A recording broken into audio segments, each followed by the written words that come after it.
ఈరోజు చెప్తున్నటువంటి టాపిక్ భూచలనాలు, rotation and revolutions, earth movements. భూమికి రెండు రకాల కదలికలు ఉంటున్నవి. భూమికి రెండు రకాల చలనాలు ఉన్నవి. ఒకటి భూభ్రమణము,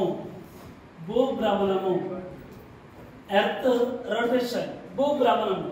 రెండోది భూ పరిభ్రమణం. సో భూభ్రమణం అంటే భూమి తన చుట్టూ తాను పశ్చిమం నుంచి తూర్పుకి అపసవ్య దిశలో తిరగడాన్ని భూభ్రమణం అని పిలుస్తారు.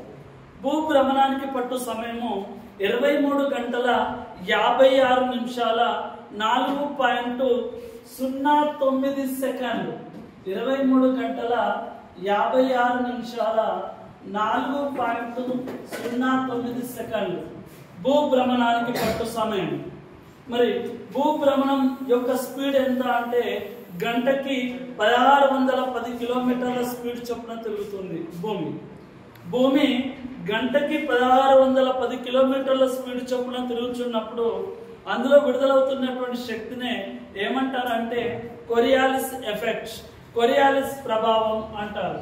ఈ కొరియాలిస్ ప్రభావం వలన ఏమవుతుంది అంటే భూమి పైన ఉన్నటువంటి పవనాలు పశ్చిమం నుంచి తూర్పుకి, తూర్పు నుంచి పశ్చిమానికి వీయడం జరుగుతూ ఉంటుంది. మరి భూభ్రమణం వలన ఫలితాలు చూసినట్లయితే ఒకటి పగలు రాత్రులు ఏర్పడటం, రెండోది పోటుపాటులు సంభవించడం జరుగుతూ ఉంటుంది. సముద్రంలో వస్తున్నటువంటి పోటుపాటులు ఈ పగలు రాత్రులకు ఎలా అంటే సంబంధం, పగటి సమయంలో చూసినట్లయితే సూర్యగ్రహణాలు, రాత్రి సమయంలో చంద్రగ్రహణాలు ఏర్పడతాయి. గ్రహణాల్లో సముద్రాల్లో వస్తున్నటువంటి పోటుపాట్లు లాంటివి చెప్పుకోవడం జరుగుతూ ఉంటుంది. ఇక రెండోది చూసినట్లయితే భూ పరిభ్రమణం.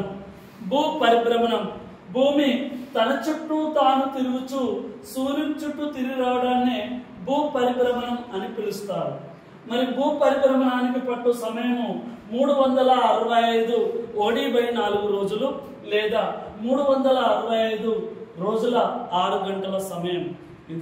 ఈ 6 గంటల సమయాన్ని ప్రతి 4 సంవత్సరాలకు ఒక రోజుగా లెక్కింప చేయడం జరుగుతూ ఉంటుంది. దానినే మనము లీపు సంవత్సరం అని పిలుస్తారు.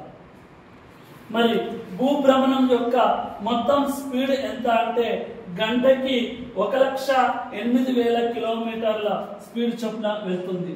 భూభ్రమణం యొక్క స్పీడ్ గంటకి 1,08,000 కిలోమీటర్లు. భూమి కక్ష అంటారు దీని మొత్తాన్ని. భూమి ఒకసారి సూర్యుని చుట్టూ తిరగడాన్ని భూకక్ష అంటారు. ఈ భూకక్ష మొత్తం ఎంత అంటే 965 మిలియన్ కిలోమీటర్లు. దీన్నే ఎర్త్ ఆర్బిట్ అని పిలవడం జరుగుతుంది. మరి భూ పరిభ్రమణం వలన ఏర్పడుతున్నటువంటి ఫలితాలు చూసినట్లయితే ఒకటి కాలాలు ఏర్పడటం, సీజన్ చూసినట్లయితే ఒకటి శీతాకాలం, 2 వసంతకాలం, 3 వేసవి కాలం, 4 శరత్ కాలం. ఇలా కాలాలు లాంటివి ఏర్పడడం జరుగుతూ ఉంటుంది. మరి రెండోది చూసినట్లయితే మరి variations of the day and nights, పగలు రాత్రుల్లో వ్యత్యాసాలు ఏర్పడతాయి. పగలు రాత్రులు అంటే శీతాకాలంలో దీర్ఘమైన పగలు, హ్రస్వమైన రాత్రులు, మరియు వేసవి కాలంలో దీర్ఘమైన పగలు, హ్రస్వమైన రాత్రులు. అంటే పగలు ఎక్కువగా రాత్రులు తక్కువగా వేసవి కాలంలో, శీతాకాలంలో రాత్రులు ఎక్కువగా పగలు తక్కువగా ఏర్పడుతున్నవి. అదే పగలు రాత్రుల్లో వ్యత్యాసాలు అని చెప్పుకోవడం జరుగుతుంది. మరి ఇక్కడ చూసినట్లయితే ఇక్కడ సూర్యుడు పడే కోణాన్ని బట్టి పగటి సమయం అనేది మారుతూ ఉంటుంది. భూమధ్య రేఖ పైన సూర్యకిరణాలు లంబంగా పడుచున్నటువంటి రోజు పగలు రాత్రులు సమానంగా ఉంటవి. ఇక్కడి నుంచి మనం ధ్రువాల వైపు వెళ్లే కొలది ఇటు పగటి సమయం పెరిగితే ఇక్కడ రాత్రుల సమయాలు పెరుగుతూ ఉంటుంది. అంటే 90 డిగ్రీల ఉత్తర ధ్రువం వద్ద 6 నెలలు రాత్రులు ఏర్పడితే దక్షిణ ధ్రువం వద్ద 6 నెలలు పగలు ఏర్పడతాయి. మరి భూమధ్య రేఖ వద్ద 12 గంటల పగలు 12 గంటల రాత్రులు సమానంగా ఉంటే ధ్రువాల వద్ద సమయాలు అనేది మారుతూ ఉంటుంది. ఇక మధ్యలో 23.5 డిగ్రీల కోణం వద్ద 14 గంటల పగలు, 23 డిగ్రీల దక్షిణ అక్షాంశం వద్ద 14 గంటల రాత్రులు. అంటే కర్కట రేఖ పైన వేసవి కాలం ఉంటే మకర రేఖ పైన శీతాకాలం ఉంటుంది.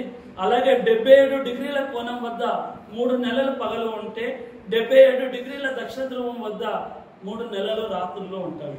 సో ఇలా 90 డిగ్రీల దక్షిణ ధ్రువం వద్ద 6 నెలలు పగలు ఉంటే 90 డిగ్రీల ఉత్తర ధ్రువం వద్ద 6 నెలలు రాత్రులు అనేది మారుతూ ఉంటుంది అని చెప్పుకోవచ్చు. ఇది సూర్యుడు పడే కోణాన్ని బట్టి పగటి సమయం అనేది మారుతూ ఉంటుంది. మరి ఇక్కడ భూ పరిభ్రమణాన్ని బట్టి మనకు కొన్ని రోజుల్లో ప్రత్యేకంగా ఏర్పడడం జరుగుతూ ఉంటుంది. అదేంటిది అనేది చూద్దాము. భూ పరిభ్రమణాన్ని బట్టి ఇక్కడ జనవరి 3న భూమికి సూర్యుడికి కోణం దూరం చూసినట్లయితే 147 మిలియన్ కిలోమీటర్ల దూరం ఏర్పడుతుంది జనవరి 3న. ఆ రోజున పరిగేలి అంటారు. సో పరిగేలి జనవరి 3న ఏర్పడుతుంది. సూర్యునికి భూమికి దూరం తక్కువగా అనేది ఎలా చెప్తున్నామంటే సూర్యునికి భూమికి మధ్య సగటు దూరం 149.5 మిలియన్ల కిలోమీటర్లు. సో దానికంటే తక్కువగా అంటే 147 మిలియన్ల కిలోమీటర్లు ఉంటే దాన్ని పరిగేలి అని పిలుస్తున్నాం. మరి 149 కంటే ఎక్కువగా అంటే 152 మిలియన్ల కిలోమీటర్లు ఉంటే ఎక్కువగా ఉంటే అపేలి అంటాం. అపేలి ఏ రోజు ఏర్పడుతుందంటే జూలై 4న ఏర్పడుతుంది అపేలి. ఇక మార్చి 21 సెప్టెంబర్ 22న సూర్యకిరణాలు ఎవరిపైన పడుతున్నాయంటే భూమధ్య రేఖ పైన పడుతున్నవి. భూమధ్య రేఖ పైన సూర్యకిరణాలు పడితే పగలు రాత్రులు సమానంగా ఏర్పడతాయి. పగలు రాత్రులు సమానంగా ఉన్నటువంటి రోజు మార్చి 21, సెప్టెంబర్ 22 లేదా 23. వీటినే విషవత్తులు అంటారు. ఈ విషవత్తుల్లో చూసినట్లయితే మార్చి 21 వసంతకాలం విషవత్తు, సెప్టెంబర్ 22, 23 శరత్కాలపు విషవత్తుగా చెప్పుకోవచ్చు. ఆ తర్వాత జూన్ 21న సూర్యకిరణాలు కర్కటక రేఖ పైన పడుచున్నటువంటి రోజు. ఈ రోజు జూన్ 21న పడితే వీటిని వేసవి కాల ఆయనంతం అని అంటాం. వేసవి కాలం ఆయనంతంలో ఉత్తరార్ధగోళంలో దీర్ఘమైన పగలు, హ్రస్వమైన రాత్రులు ఉంటున్నవి. లేదా డైరెక్ట్ గా చెప్పుకున్నట్లయితే ప్రపంచంలో పొడవైన రోజు జూన్ 21గా చెప్పుకోవచ్చు. జూన్ 21న భూమి దక్షిణార్ధగోళంలోకి వస్తుంది. అంటే జూన్ 21న దక్షిణయానం ప్రారంభం అవుతుందిగా చెప్పుకోవచ్చు. ఆ తర్వాత డిసెంబర్ 21, 22 సూర్యకిరణాలు మకర రేఖ పైన పడుచున్నటువంటి రోజు. ఈ రోజునే శీతాకాలం ఆయనంతం, వింటర్ సోలాస్టిక్ డే అని పిలుస్తున్నాం. ఈ రోజు ఉత్తరార్ధగోళంలో దీర్ఘమైన రాత్రులు, హ్రస్వమైన పగలు ఏర్పడుతుంది. సో ప్రపంచంలో అతి చిన్న రోజుగా పిలవడం జరుగుతుంది డిసెంబర్ 21 లేదా 22. ఇక్కడనే భూమి ఉత్తరాయణం ప్రారంభం అవుతుంది. ఇదండి భూమి యొక్క చలనాలు, భూ భ్రమణము, భూ పరిభ్రమణము. మరిన్ని అంశాల కోసం యూట్యూబ్ ఛానల్ని సబ్స్క్రైబ్ చేయండి, షేర్ చేయండి. Thank you.